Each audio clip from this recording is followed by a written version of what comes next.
હું દેવરામભાઈ વાલાભાઈ દેવપરા ગામનો રહેવાસી।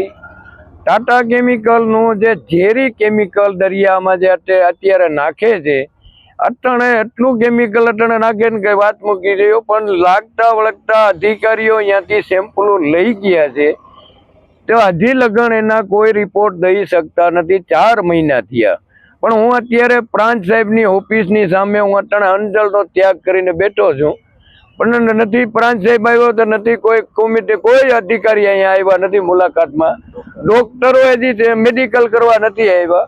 પણ મને જે થશે અને જે મારા ઉપર થશે એ તમામ જવાબદાર અધિકારીઓ રહેશે અને મુખ્યમંત્રીનો નંબર અરજ કરું છું, આ મારો અવાજ સાંભળે ને આને અમને જલ્દી આ પબ્લિક માણસો, માલધારીઓને, ખેડૂતોને અને મચ્છીમારને ન્યાય મળે એવી મારી નંબર અરજ છે।